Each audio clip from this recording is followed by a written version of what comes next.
एक चीज ध्यान रखो आप, लाइफ में एक चीज हमेशा ध्यान रखो, पता है क्या? लाइफ में अगर आप किसी भी एग्जाम्स के अंदर फोड़ना चाहते हैं ना, कुछ चीजें बहुत इंपॉर्टेंट होती हैं। वो क्या होती हैं, ध्यान से समझो। आप दुनिया का कोई सा भी एग्जाम्स दे रहे हो, भाई मैंने एग्जाम्स क्लियर किए हैं, इसलिए मैं आपको बता रहा हूं कि तरीका क्या होता है। लगातार पढ़ना होता है, सेम टाइम पे पढ़ना होता है, प्रोसेस को फॉलो करना होता है, क्वेश्चंस को प्रैक्टिस करना होता है, भले आपको आ रहा है तो भी प्रैक्टिस करना होता है। और जो मैं चीज फॉलो करता हूं, जो चीज फॉलो करके एग्जाम्स क्लियर होते हैं, मैं वही चीज आपको बता रहा हूं, जिस तरीके से एग्जाम्स क्लियर हुए हैं। तो देखो, तो जो जिस तरीके से मैंने अपना नेट का एग्जाम्स क्लियर किया, उसी तरीके से मैं आपको बता रहा हूं कि आप दुनिया का कोई से भी एग्जाम्स हो, क्या करना है। सबसे पहली चीज जो इंपॉर्टेंट होती है आपके एग्जाम्स में, फर्स्ट एंड मोस्ट इंपॉर्टेंट चीज, यार सिलेबस देखो। सिलेबस देखो कि सिलेबस में कुछ अपडेशन है क्या।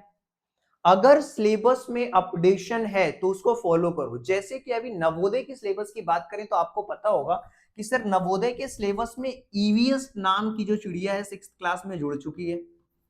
पहले आपके रीजनिंग के 40 क्वेश्चंस आते थे, अभी रीजनिंग के आपके कितने क्वेश्चंस आएंगे, 20 क्वेश्चंस आएंगे, जिसको आप इंटेलिजेंस कहते हो।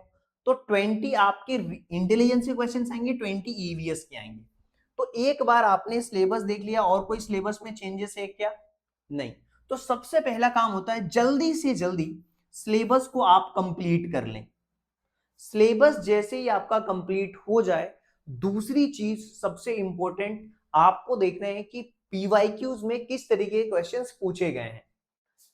प्रीवियस ईयर क्वेश्चंस बहुत इंपॉर्टेंट चीज होती है भाई, पीवाईक्यूज बहुत इंपॉर्टेंट चीज है, यही लोग गलती करते हैं। पीवाईक्यूज आपने सॉल्व कर लिया, बहुत अच्छी बात है। पीवाईक्यू के बाद आपको क्या करना है, सिलेबस आपका कंप्लीट हो गया, पीवाईक्यूज आपने कंप्लीट कर लिए, फिर आता है प्रैक्टिस।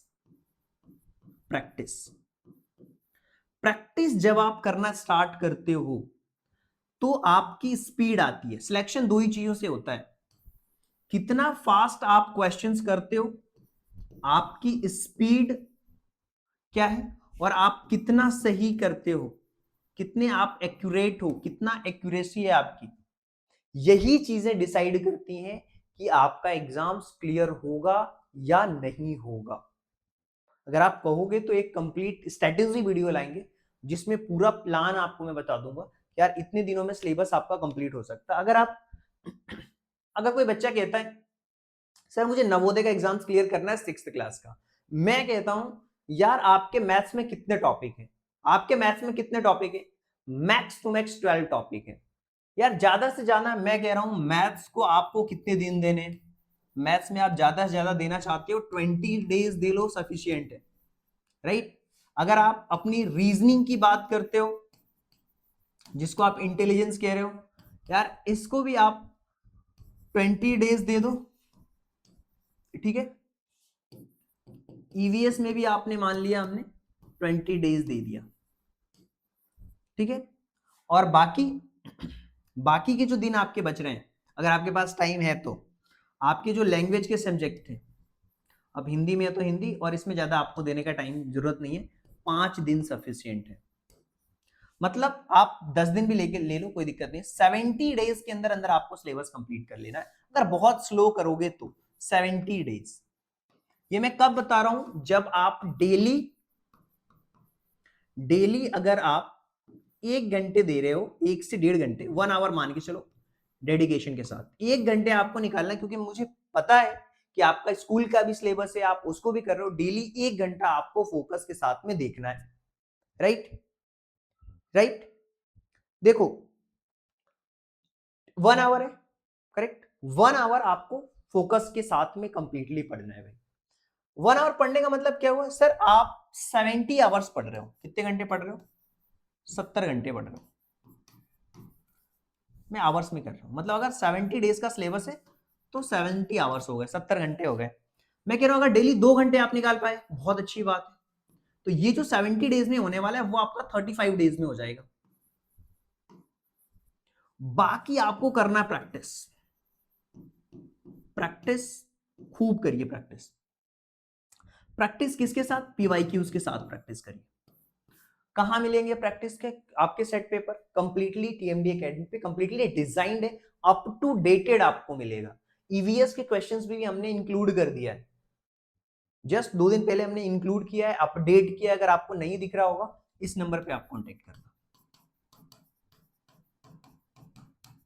तो नवोदय का अगर आप सिलेबस प्रैक्टिस करना चाहते हैं, यहाँ पे सिलेबस कंप्लीट होने के बाद केवल और केवल प्रैक्टिस, स्पीड देखो कितने सही क्वेश्चन जा रहे हैं, कितने गलत जा रहे हैं। जो गलत जा रहे हैं उनकी फिर से प्रैक्टिस करो, उनके कॉन्सेप्ट रिवाइज करो, फिर से सॉल्व करो। इस अप्रोच के साथ बढ़ोगे आगे तो बहुत अच्छा होगा। और आई होप कि आपको ये जो सेशन वो पसंद आया होगा। So thank you so much.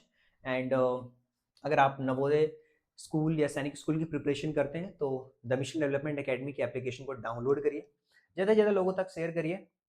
Application को डाउनलोड करके हमारे कोर्सेज को आप अवेल कर सकते हैं। अप टू डेटेड नए सिलेबस के साथ आप अपडेट होकर के चीज़ों को प्रैक्टिस कर सकते हैं। अगर आप सैनिक स्कूल, नवोदय, आरएमएस इनमें से किसी भी चीज़ की प्रिपरेशन कर रहे हैं तो आप हमारे साथ जुड़ करके अपनी प्रिपरेशन को और स्ट्रॉन्ग बना सकते हैं। अगर कोई भी डाउट है, कोई भी क्वेरी है, इस नंबर पे आप कांटेक्ट कर सकते हैं। अगर आपने फॉर्म फिल नहीं किया है तो अभी फॉर्म फिल कर लीजिए, इंपॉर्टेंट चीज मैं आपको बता रहा हूँ। ओके, इसके अलावा बोर्ड मास्टरी प्रोग्राम है तो आप इसमें भी ज्वाइन हो सकते हैं।